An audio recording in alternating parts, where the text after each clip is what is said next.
Alex Parker began digging a pond in his childhood backyard, a tribute to his late father, who never fulfilled this dream.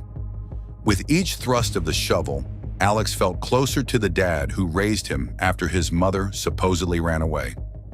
When his tool struck something metallic, the discovery inside would unravel his entire family history. Alex Parker stood in the overgrown backyard of his childhood home, planning the pond his father, Robert, had always dreamed of building. The spring air carried the scent of fresh earth as he surveyed the area, mentally mapping out dimensions and contemplating how his father would have approached the project. The backyard had fallen into disrepair during Robert's final years, with weeds claiming territory and garden ornaments fading under years of weather exposure. 3 months after his father's fatal heart attack, Alex had moved back into his parents' house. The decision hadn't been easy, but there was comfort in the familiar surroundings despite the emptiness left by his father's absence. Robert, a beloved high school teacher who had taught science to generations of local children, had raised Alex alone after his mother, Eva, supposedly ran away with another man when Alex was 10.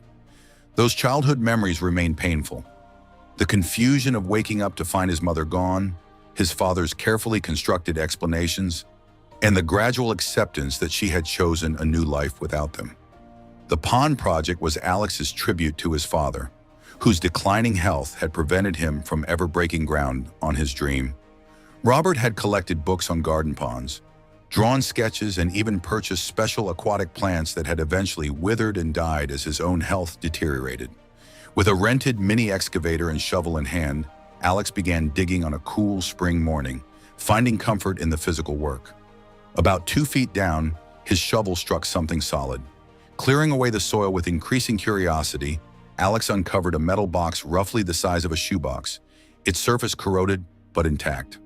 The discovery sent a wave of excitement through him. Perhaps this was something his father had buried, a connection to the man he was still mourning. With trembling hands, Alex brushed away the remaining dirt and carefully opened the rusted lid. Inside, nestled in soil-stained fabric, he found a gold dragonfly necklace he recognized immediately as his mother's favorite piece of jewelry. She had worn it in most family photographs, and its discovery here, buried in the backyard rather than taken with her when she left, struck Alex as profoundly wrong. Alongside the necklace were several photographs showing her with an unfamiliar man. They looked intimate and happy, their body language suggesting a relationship beyond friendship. In one image, they stood before a lakeside cabin, his arm around her waist, both beaming at the camera. Alex remained puzzled, his mind racing with questions that had no immediate answers. The next day, driven by a growing sense of unease, Alex expanded his digging area.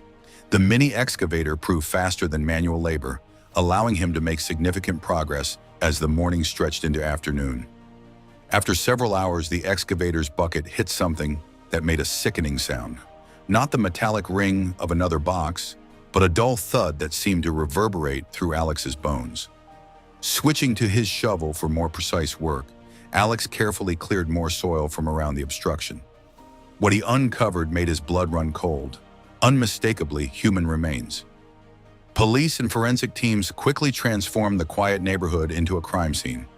Yellow tape cordoned off the property as neighbors gathered at the perimeter, whispering speculations that grew more elaborate with each passing hour.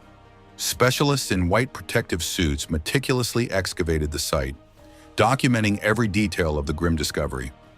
By nightfall, investigators confirmed they had recovered 2 complete skeletons buried side by side, their final embrace preserved in the soil that had concealed them for decades. The metal box and its contents became key evidence, with technicians photographing and cataloging each item before they were transported to the lab for further analysis. Alex watched from the sidelines, a dazed observer to the systematic dismantling of his family's narrative. Each bone, each fragment of clothing or personal effect removed from the earth represented another piece of a puzzle he wasn't sure he wanted to complete. Weeks later, forensic analysis revealed the devastating truth. The remains belonged to Eva Parker and a man identified as Peter Donovan. DNA testing compared to Alex's genetic profile confirmed his mother's identity, while dental records had identified Peter. Both had been dead for approximately 20 years, with skull fractures indicating blunt force trauma as the likely cause of death. The timeline matched Eva's disappearance, suggesting she had never left town at all.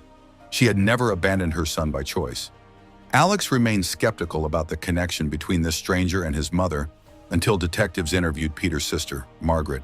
She explained that Peter had been involved with a married woman named Eva before his disappearance.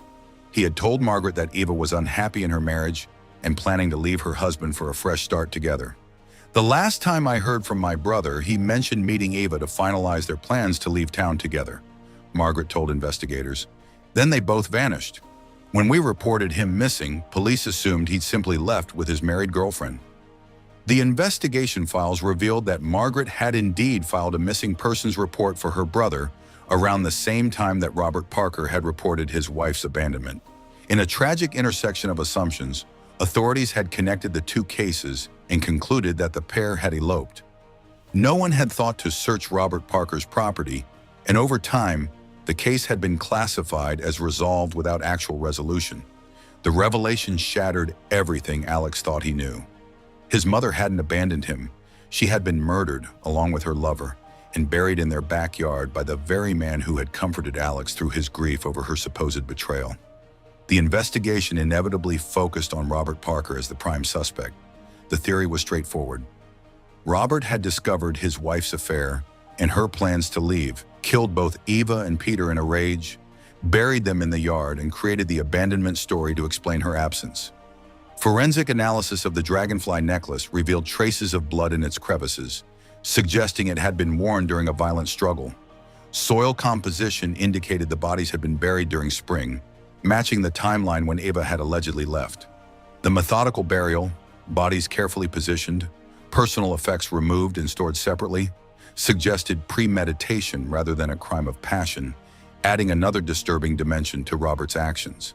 For Alex, the implications were unbearable. Each night in the house became an exercise in horror, imagining his father raising him just feet above where he had buried Alex's mother. The comfortable family home transformed into a monument to deception, every room tainted by the knowledge of what Robert had done. Had his father's bedtime stories and homework help all been performances designed to maintain the elaborate fiction? Had Robert avoided building the pond all these years, not because of his health, but because of what lay beneath the soil? The familiar photographs that lined the hallway took on sinister undertones. Robert's smile no longer seemed warm but calculating. Alex found himself analyzing childhood memories for hints he might have missed. Moments when the mask might have slipped to reveal the monster beneath the devoted father facade. He recalled how his father had discouraged him from digging in certain areas of the garden, had steered him towards sports rather than the landscaping projects Alex had occasionally suggested. Despite the circumstantial evidence pointing to Robert's guilt, police couldn't formally close the case. With the primary suspect deceased and no confession or eyewitnesses, the deaths were classified as unsolved homicides.